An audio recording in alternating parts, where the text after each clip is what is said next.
안녕하세요. 정대식입니다.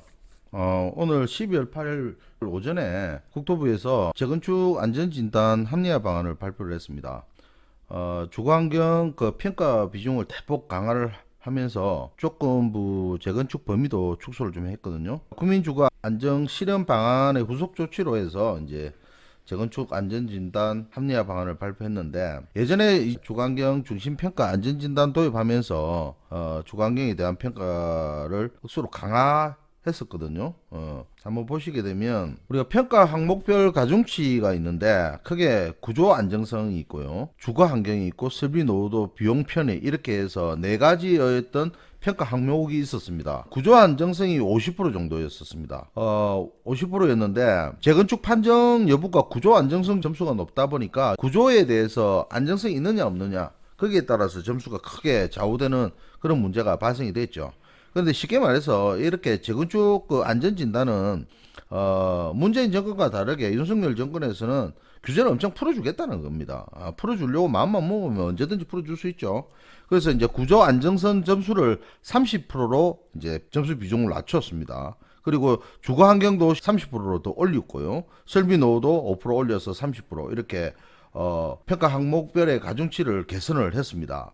이렇게 하고 또 조건부 재건축 범위에 대한 축소가 좀 있었습니다. 예전에는 안전진단 판정 기준을 30점 이하로만 받아야지만 재건축이 됐죠. 그리고 나머지는 조건부 재건축이었습니다. 조건부 재건축이라는 것은 재건축은 바로 재건축이 가능하지만 조건부 재건축은 시기 조정이 이제 가능하기 때문에 이 부분을 범위를 좀 넓혀가지고 40에서 45점 이하까지도 재건축이 이루어질 수 있도록 했고, 45점부터 55점까지 조건부 재건축 이렇게 했습니다. 그래서 바로 40점이나 45점을 받는다 하더라도 바로 재건축이 가능할 수 있도록 규제를 완화했다, 이렇게 보시면 될 것 같은데, 18년도 3월 달에 지금 현행 기준을 적용했었거든요. 그러고 난 뒤에 이제 안전진단 완료한 것 중에서 총 46군데가 있었는데 재건축 판정이 한 군데도 없었습니다.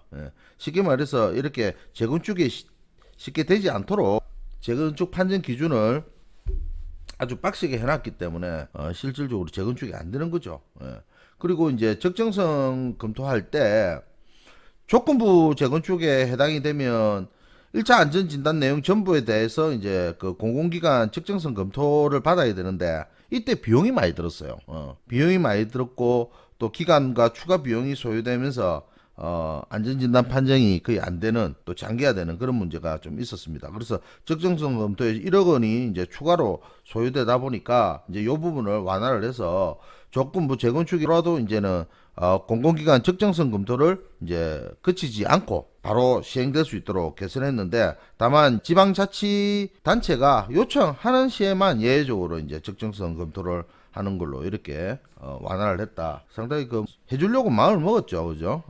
그런데 이렇게 해주겠다는 이렇게 한다고 해서 지금 금리가 높아지게 되는 그런 상황에서는 자산의 시장이 재평가되는 그런 부분이다 보니까, 뭐 이렇게 규제를 완화한다 하더라도 제가 볼 때는 부동산 시장, 얼어붙어 있는 부동산 시장을 돌려놓기는 뭐 어렵다, 이래 봐집니다. 안전진단 완료 단지 46개를 시뮬레이션을 해보니까 이렇게 됩니다. 예전에 18년도가 하고 비교했을 때 안전진단이 완료된 단지에서는 예전에는 유지보수가 53.3%였는데 이게 똑같은 기준으로 적용을 했다 하더라도 이렇게 가중치가 이제 개선이 되면서 23.9%로 확 빠지면서 이 부분이 재건축으로 이루어질 수 있는 부분으로 바뀌어버린 거죠. 전부 안전진단 수행 중인 단지 모두 이제 적용이 되기 때문에 뭐 개정 규정이 적용이 되면서 엄청나게 많은 재건축이 진행이 될 수 있겠다라는 부분입니다. 근데 이게 꼭 좋게만 볼 수 없는 게, 부동산 가격이 급락을 하면 없던 공급도 생기는데, 과연 이렇게 재건축 규제를 완화하면 이게 부동산 시장에는 글쎄요, 좋은 내용으로 볼 수는 없죠. 재건축 안전진단의 기준이 대폭 규제가 완화됐다는 거 짧게 영상을 찍어봤습니다. 감사합니다.